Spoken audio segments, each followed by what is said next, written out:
Perry Kurtz.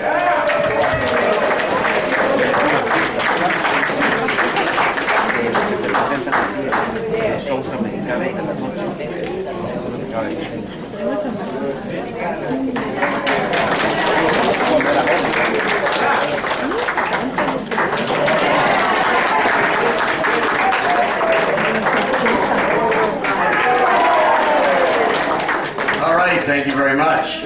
How about a round of applause for the lovely Carrie, ladies and gentlemen? Isn't she amazing? She is the reason you are all here. Well, no, actually, your parents are the reason you're all here. Well, welcome to my segment of the afternoon. My name is Perry Kurtz. I am going to be your entertainment. I want to just make sure everybody can see me. Can you see me where you're seated? And my jacket. I bought this in 1981 for $21. Last week I had a button, the guy said, "Hey, from the side you look like a baked potato with shoes." Was that a little bit too rude? I don't know. But my name is Perry Kurtz, and that's Perry as in Perry Como, Perry Mason, Perry Winkle. Now there is a very famous rock and roll singer by the name of Katy Perry. I'm sure you've heard of her. Only she's a woman. I am a man. Don't make me prove that. I proved it last week. She said, "Oh, you're Jewish." Hallelujah to you too. We just got religious over here. All right. But my show is a little bit different. I'm not just going to be up here dropping jokes. I want to talk with you and I want to ask you questions, but I know you don't want to have to raise your hand or applaud. So what I want you to do, if your answer is yes to any of these questions, make it sound very popular in the Deep South. If your answer is yes, I want you to go, "Ee-haw!" See, the women like it because women just like to make noises. So, on the count of three, we'll have a practice. Everybody go "Ee-haw" as hard and as long as you can. Ready? 1, 2, 3. Wow, that was amazing. You guys are terrific over here. All right. All right, remember, if your answer is yes, go "Ee-haw." First question. How many people... No, you're a little bit early. Usually it's the men that are premature. Yes, that is the rowdy table over there. Okay, no more alcohol for them. All right, remember, if your answer is yes, go "Ee-haw." First question, how many people are seeing me today for the first time? Okay, how many have never seen me before? I confused a couple people. How many people are here today? Yeah. How many don't know where you are? That's what I thought. How many just don't care at this point? Okay, now I know what I'm working with. Okay. That's absolutely all right. When I was coming in, I saw a sign. They said, if you're over 60, the meal's only $3. If you're under 60, it's $8. Under 60, yeah. That's for them youngins. Remember that term, youngins? How about whippersnappers? Anybody know what that means? You whippersnapper? What does that mean? It's just a fun word, you whippersnapper.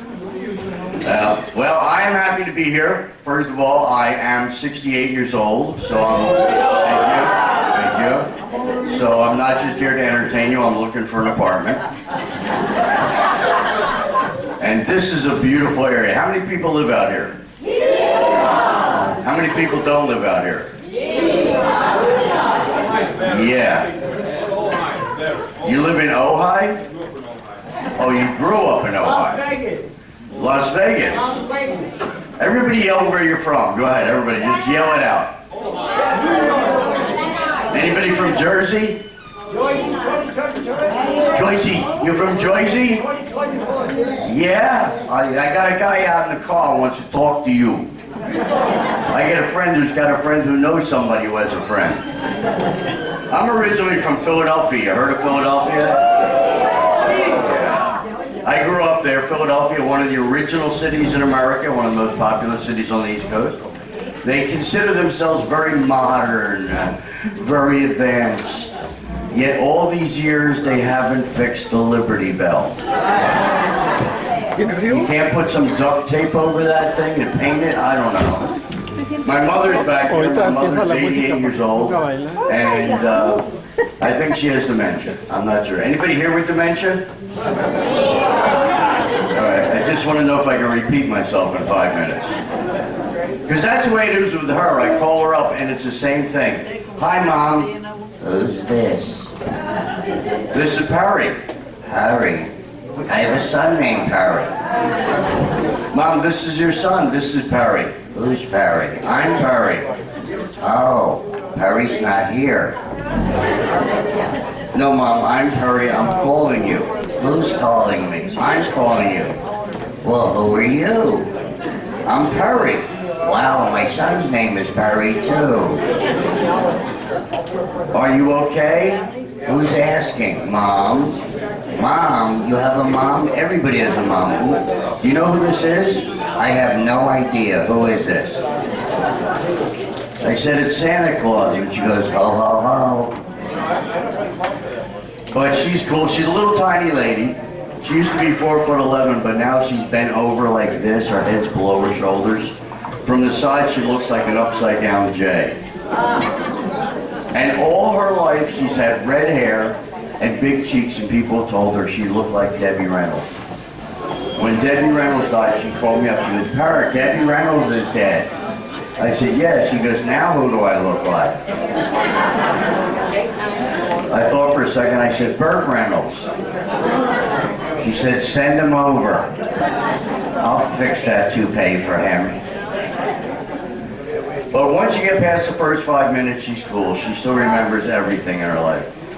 So she's now living in a nursing home. She took a fall last year. And I said, so how are things going? She goes, I'm all right. The men here are really low. I said, what do you mean? She goes, there's nobody worth any trouble. Okay, Mom, I don't need you to know that part of your life. So I grew up there, and in 1974, I gave up my day job because I found out I had a problem with alcohol. Anybody here still drinking? No. No? Good, yeah. Are you a friend of Bill Youngion's? No, don't know him. Why, is he in AA? Yeah. I figured that. No, I went through the one-step program. I just stopped. I think you should go back. Well, what happened is I was in Atlantic City. Atlantic City used to be the place to go. That's where they wrote the song, Under the Boardwalk. That was my generation. I was one of those people that got caught under the boardwalk. And we used to go down there in the summer to party and drink. And I was down there, and I was in a bar, and I was having double shots of Southern Comfort, chased with a Coke, no ice. And this big cowboy trucker comes in and sits there and goes, wow, look at you, little man, drinking all that. Think you can drink more, little man? I said, if you're buying, he bought me 6 more double shots of Southern Comfort. That's 3/4 of a bottle. Now, I'm a little guy, I've got a Napoleonic complex. You tell me I can't do it, and I go, just get out of my way and watch me. I chugged them all. He got up and left the bar, and I turned into liquid mercury and slowly slid off the stool until my face hit the floor.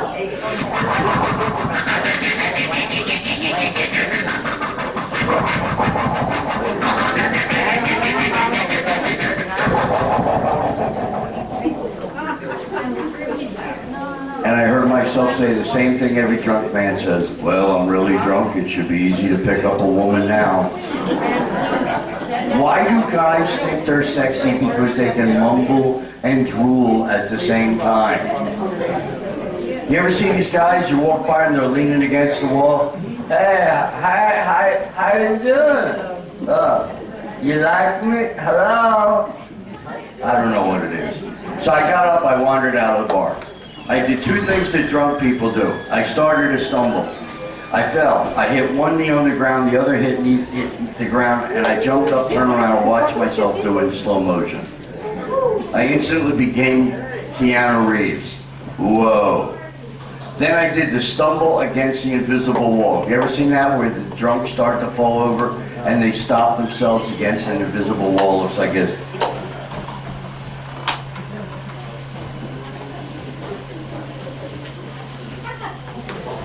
and they're fine. They keep on walking.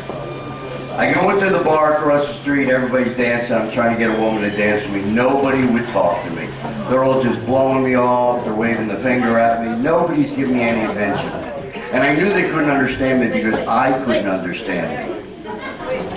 I was basically going, I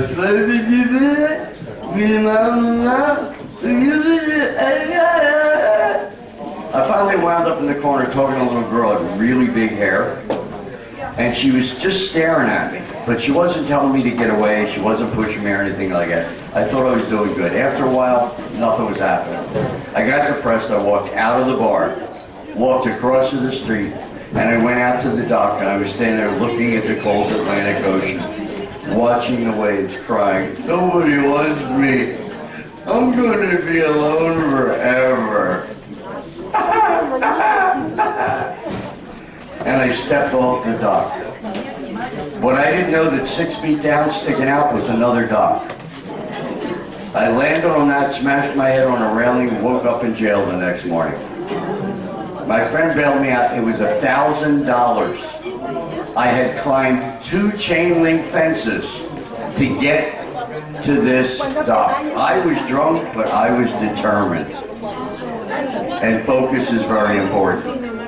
I had a lump on my head where he's driving me home. He says, wow, you are lucky. That was a Coast Guard dock. They could have thrown you in jail forever.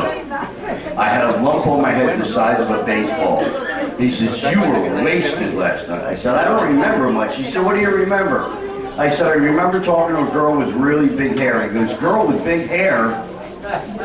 You were on your knees talking to a bar stool. So I stopped drinking. A couple weeks later, I said, you know what? All my life, people have been telling me, you're funny, you should be a comedian, and I started doing it. And now I've been doing comedy full-time since 1974. I have never had a day job. So I am thrilled that I can still be working at my age. Anybody here still working? Just me, Carrie, and one person back there? Yeah, but you're in your 40s, right? Just play along. Go, yeah, sure I am. Yeah, I'm playing, yeah, Louis, yeah, whatever. Yeah, so I'm happy I made it. So I worked out in Philadelphia, was going up to New York, driving up there doing Carolines and all the other clubs. And in 1979, I moved out to San Francisco, because that's where it was happening in those days. A week after I got there, I met a guy named Robin Williams. Remember Robin? Him and I became best friends. We were working out, doing improv together all the time. For many, many years, I started going on the road, was headlining comedy clubs all over the country. And then, in '83, I had dinner with Bill Cosby. And I started having dinner with him once a month. And one day, at dinner, Rodney Dangerfield sat down. I give no respect. And Rodney and I became very good friends, and he was flying me to New York 3 times a year to work at Dangerfield. Sweetest guy you could ever imagine, and he doesn't talk like that all the time. 2 years later, I met Milton Berle, Uncle Milty, and he was flying me to LA to work at the Friars Club. You've heard of that, where they have the roast? You would not believe the celebrities in that audience. Well, one day, in '89, I got done doing my show. They let me do like 11 minutes instead of 6. I get off the stage, and waiting for me is Johnny Carson, Joey Bishop, Shecky Green, and Phyllis Diller. And they were all just surrounding me. They were going, oh, you're so funny, you're naturally likable. Carson walks up and goes, I like you, kid. You got all my moves. You got my delivery, and you're actually likable. Joey Bishop looks at me and goes, pretty good. Shecky Green, who was like 6'9", looks down and goes, you're really tiny. Phyllis Diller says, you're really nice, I like that. I get a tap on the shoulder. I turn around, it's a little fat bald guy. He takes my hand, he goes, hey kid, I saw your show. Smacks my face and goes, nice try. Don Rickles. So Carson walks up and he says, if Rickles heckled you, you have a future. So Milton called the Comedy Store, got me an audition, went over there, did my show, and I got hired by Mitzi to work at the Comedy Store full time. Thank you. My name is actually on the wall. Now, if you've never heard of Mitzi, you probably have. Mitzi was the owner of the club, Paulie Shore's mother.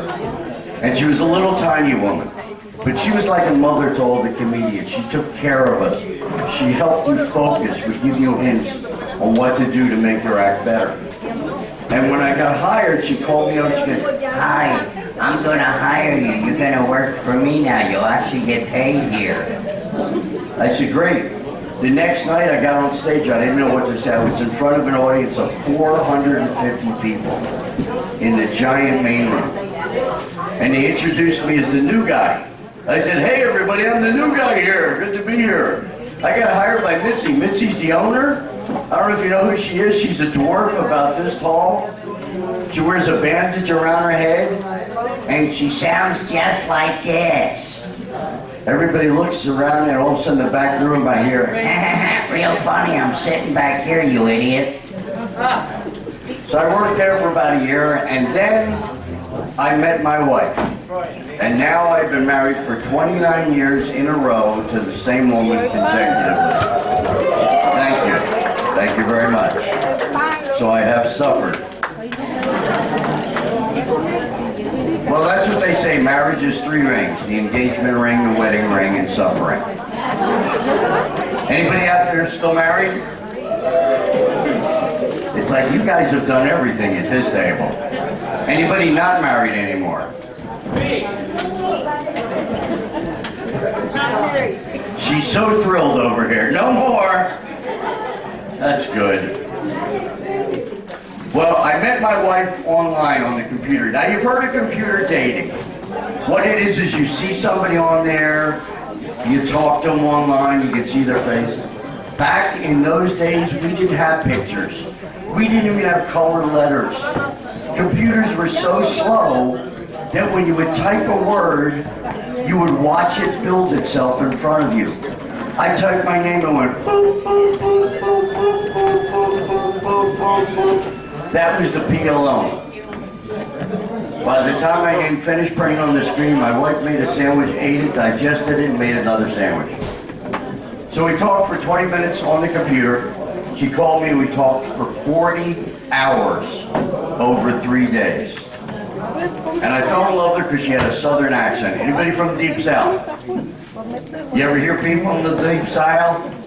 People down in South Carolina, Georgia, Mississippi, they talk like this. Every word is exaggerated. See, they enjoy talking. They're not in a hurry. They talk slow, they walk slow, they drive slow, because there's no reason to hurry up. So I fell in love with her because of the way she talked. In those days, I was going out on my motorcycle. I had a big blue motorcycle called the Purry Cycle. I had a trunk on the back, and on the trunk it said Purry Cycle. Are you getting it yet? I actually had people pull up next to me in traffic. "Hey, what's a Purry Cycle?" "It's mine." "Your name is Purry?" "Yes, it is." "What are you, a comedian?" "Yes, I am." And they would try to run me over. So my wife and I were going out. We were working at the Comedy Store. She got to meet Richard Pryor. She got to meet Richard Belzer, Robin Williams. All these big celebrities were hanging out there. David Letterman was doing sets. And then after 6 months, she says, "Hey, come out to my house." So I drove out to Van Nuys. I walk in the house, there's a guy on the couch, a baby girl trying to crawl across the floor, and a little 4-year-old boy and a 5-year-old girl in the corner playing with blocks. So I said, "Honey, who are these kids?" And she goes, "Oh, I guess I forgot to tell you. I have children." At this point, I'm looking at the 2 doors trying. About 60 years? How long have you been married? 59. All right, congratulations. That's great.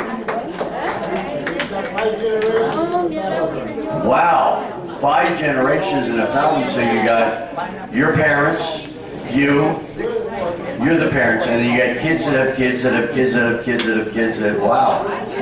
So somewhere in the family you just have little microbes. They're about this big. That's great. I had a couple.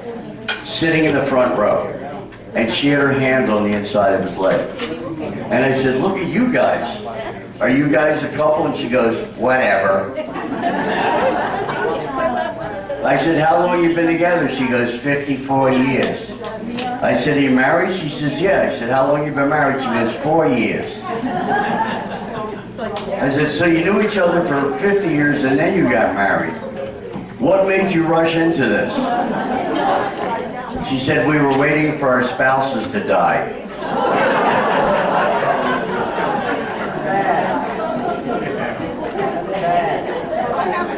It's a true story. We can say things like this because we're getting older. Don't ever say you're old either. I hear people say, well, I'm old. You're not old. You're older. Older implies movement. You're still going. But once you say you're old, you're done. So you're older. Never say I'm old. But you guys are a good group. What? Young at the heart. That's good. Me too, but I left my heart in the car. Good. But keep yourself busy. One of the things you can do is talk to each other. Play bingo. Bingo is great for you. Because number one, you got to turn your hearing aid up to hear what they say. And there are places I go where I walk in, everybody turns up their hearing aid, then they hear me and they turn them back down. So you got to hear what they say. You got to adjust your glasses so you can see where the numbers are. Then you got to try and get the little chip on the board without knocking it off because your hand shakes. I developed a spasm in my left hand when I hold light things like a pencil or a fork, my hand shakes. And I was out having dinner with Bella, and we were in a restaurant eating macaroni and cheese. All of a sudden my hand went, the macaroni and cheese flew off the fork, flew across the room, hit the wall, and slid down to the ground. Do you have any idea how embarrassing it is to be kicked out of a Denny's restaurant? They put up with everything in that place. But talk to each other, get out, go for walks, and stay busy. That's what's most important. And laugh when you can. Laughter changes everything. Laughter makes you feel good. I was part of a cancer group a couple years ago for terminal patients. We gave them an hour and a half of laughter, and they were pain-free for almost 24 hours. So laugh whenever you can. Comedy is based on laughter, and things are funny because you get surprised with what they say. You don't expect it. And you can make people laugh by doing what's called relative humor. If you go to the market and they're about to close, all you have to do is say to the clerk, I guess you're ready to go. And they go, ha, yes I am, ha. It's relative. You see somebody wearing a ridiculous colored shirt, and you say, I was going to wear that today. They go, ha, ha, ha. It's funny. So don't be afraid to make jokes, but don't be offensive. Don't pick on people. Don't make fun of the way they look or the way they sound. Just make fun of things that are happening right now. And laugh. Got a couple jokes for you. An older couple walks out of a restaurant. They walk past a wishing well. The husband throws a quarter and makes a wish. The wife throws a quarter in. She falls in and drowns. The husband goes, wow, it worked. A wife runs in the house. Honey, there's water in the carburetor. He goes, there's no water in the carburetor. She goes, there's water in the carburetor. He goes, there's no water in the carburetor. She goes, there's water in the carburetor. He goes, where's the car? She goes, in the pool.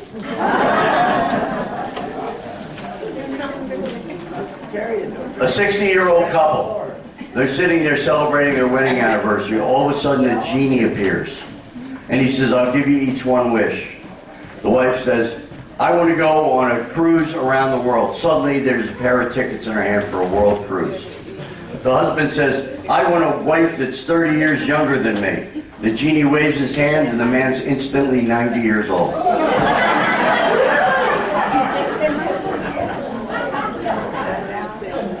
You get what you asked for.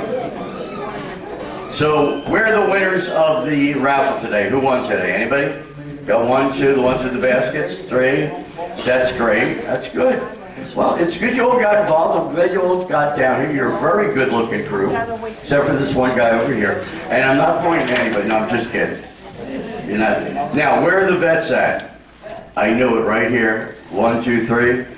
I salute the vets for protecting our country. You guys put your lives on the line to save us. Back in 1968, when the draft came out, I was number 93.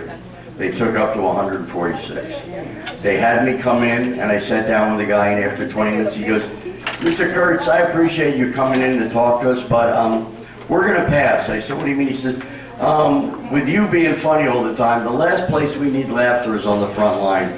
So you go, we're going to let you out. Have a nice day. Imagine me on the front line, hey, did you hear the one about, oh, sorry. No, it's not going to work. So I give you guys credit. All right, let's get into something that's going to keep you alive, and that's breathing. I don't know if you're aware of this, but when you breathe, you put air in your body, and it goes to your brain, and that keeps you awake. So try to breathe every day, and one of the ways you can keep breathing is to sing. So we're going to do some singing. We're going to start out with a song you all remember called When the Saints Go Marching In. Now, it's basically a two-parter. You can jump on either part. Ready?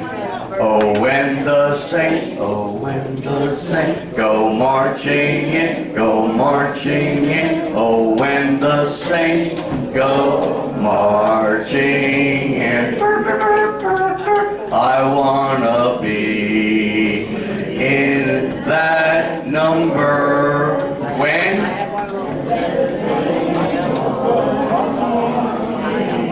very good. Give yourselves a round of applause. Let's see. How about this one back from childhood?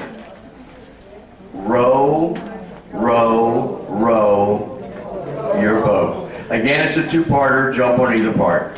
Row, row, row your boat gently down the stream. Merrily, merrily, merrily, merrily, life is but a dream. Keep going. Row, row, row your boat gently down the stream.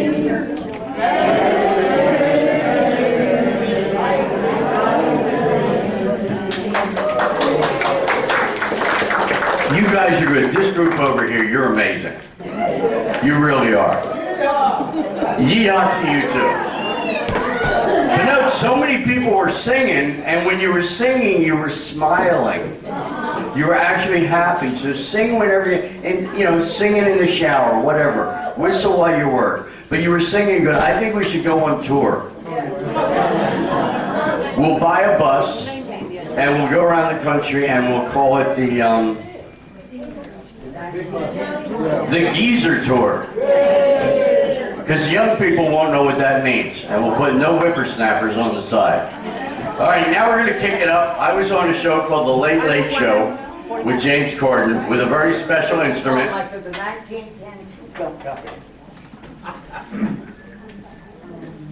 Anybody remember these things? This is called a keytar. That's right. I bought this 25 years ago for $25 in a Ralph's Market. It was over the freezer section. Have you ever looked up there? There's all these weird things you didn't know existed. I saw an 11-slice toaster. Not 10, but 11 slices. 2 slots of 5 and one more at the top, like the guy said, yeah, maybe I'll put another one up here. So I bought this thing. And what's great about it is you don't have to do much. You turn on, hit a button, and you're playing rhythm and blues.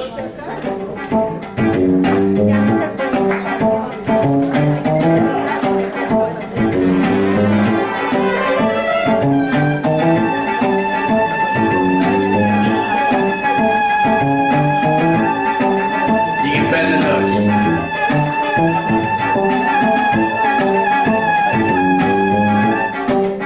And when you're done with this song,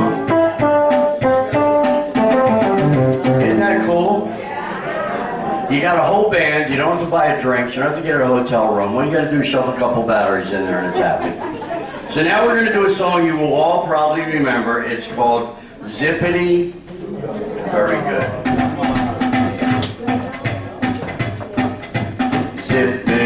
Zippity-doo-dah, zippity-yay. My, oh my, what a wonderful day. Plenty of sunshine if only out coming my way. Zippity-doo-dah, zippity.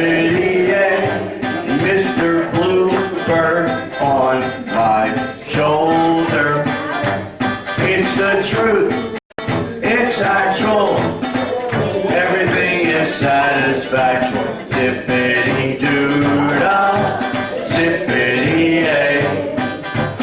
Wonderful feeling, wonderful day.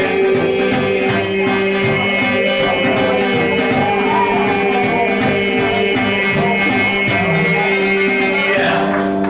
Wow. You guys are great.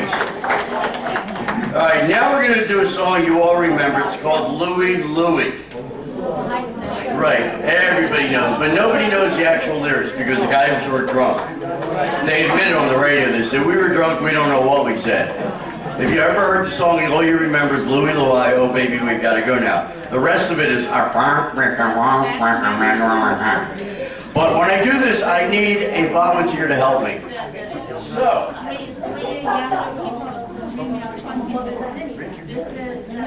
I need somebody to play tambourine. All you have to do is say, oh, you got your hand up. Here you go, dear. Come get it. I got a tambourine player right here. All you got to do is get it in time. She's ready. She don't even need me. You're going to kill this. This is going to be great. All right, now nobody really knows the lyrics, so I'm going to just make them up as I go along. Don't know what I'm going to be saying, but here we go.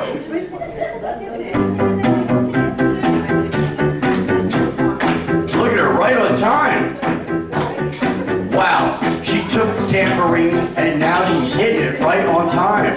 She's holding it in her left hand and the right hand's doing fine. She's hitting it and you guys are clapping too. People over there, they're not sure exactly what they need to do. Now you guys are clapping, and some people are looking. Well, right now, folks, we are all cooking. I said, Louie, Louie, oh, baby, well, we gotta go now. I said, oh, Louie, Louie, oh, baby, we gotta go now. Well, you guys are clapping good, and you're doing it on time. Yes, you're actually doing it and doing fine. I'm up here and I'm rapping. That's out of sight. Most people can't believe I freestyled just because I'm white. But that's okay. I don't care what they say, because guess what? We're all still alive today. Louie, Louie, oh baby, oh we gotta go now. I said Louie, Louie, oh baby, we gotta go now. Look at her go. Shake that thing, go ahead. Yeah. Anybody want to dance? Want to get up and dance? Look, he's going, he's cooking. He's dancing right now, and he's gonna move along. He's dancing anyhow. That's what, ooh, he just jumped. Jumped 3 times. He's doing really good. Yeah, he's blowing my mind. He's kicking it, that's right. And they're dancing too. I think it's really good, and guess what? So are you too. So some people are dancing, some are clapping here, but that's all right. We're trying to have some real fun here. Now, I'm gonna do my big closing. Remember, I'm a trained professional. Don't try this at home.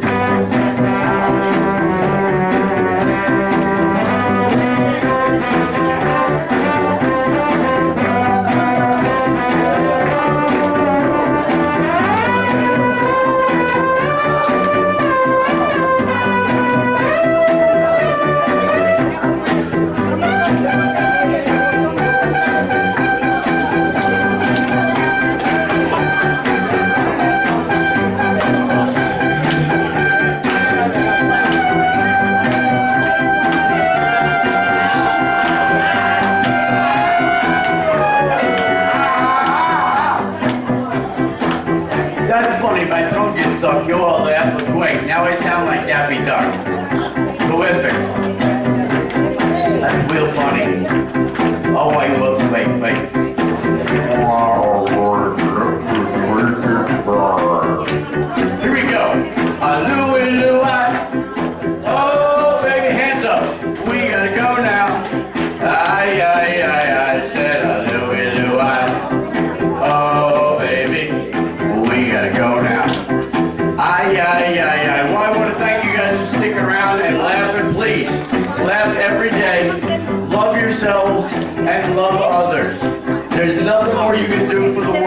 to love people. We need more love, more tolerance. Care about yourself. Give yourself some credit. Whatever, never, ever give up. My name's Kurtz. You got a beautiful day and happy Father's Day.